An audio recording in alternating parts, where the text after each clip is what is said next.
The Lafayette Leopards able to edge out Fairfield. They improved to 8-2 overall in the season, still 2-1 in their conference. But next on their roster, they will on their schedule, they will go out of town. They're going to take on Boston U on October 9th and Brown on October 10th before returning home to take on Penn State. We talked about their schedule countless times. They've played some really tough opponents so far this year. But Kate, tell me, what did you see from the Lafayette Leopards, especially in that fourth quarter where they got that goal across that really made the difference?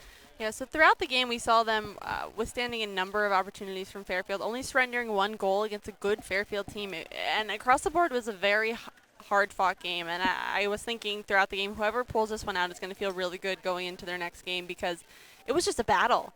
And both teams, Fairfield's defense playing really strong, Lafayette finding the back of the net a couple times, both on corners. So that's something for them to take into their game against Boston, but just a really hard-fought battle. And for them to be able to squeak out the win, I think it sets them up really well going into Boston next weekend. Absolutely. So the first goal was scored by Ariel Schumacher, that one on a corner. Then they were in a 1-1 tie with Fairfield for a while. That carried all the way over to the fourth quarter, and it was Audrey Sawers who scored her fifth goal of the season off of a corner. A clean sweep from the senior was a fantastic job. On top of that, we did talk about how Spawns had a fantastic game as well. Just a couple of missed opportunities, but that's something that they can carry over into their next matchup against Boston U. We take a look at the final stats. In total, Lafayette had many more shots. They had 15 shots, only 8 of those on goal, but not a bad day for the Leopards. As far as penalty corners go, Lafayette much slower to get those corners, but they did end up with 5, while Fairfield had 6. In total, both goalies had to put in some work. Fairfield a little bit more. It was Rosen who had 6 saves, and then Abbott just had 2. But it was quite a game by the Leopards, who fought very hard, as you mentioned, Kate. So how do you feel that they're going to hold up as they head into the Boston U matchup?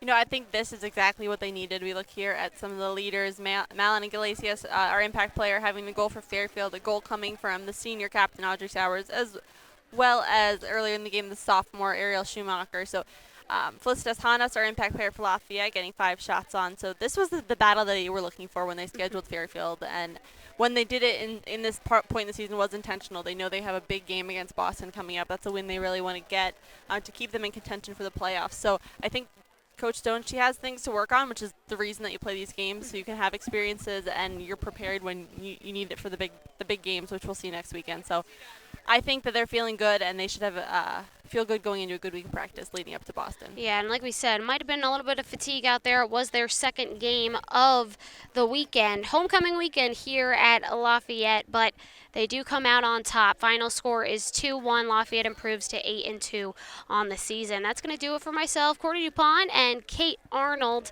from Rapport Field here on ESPN+.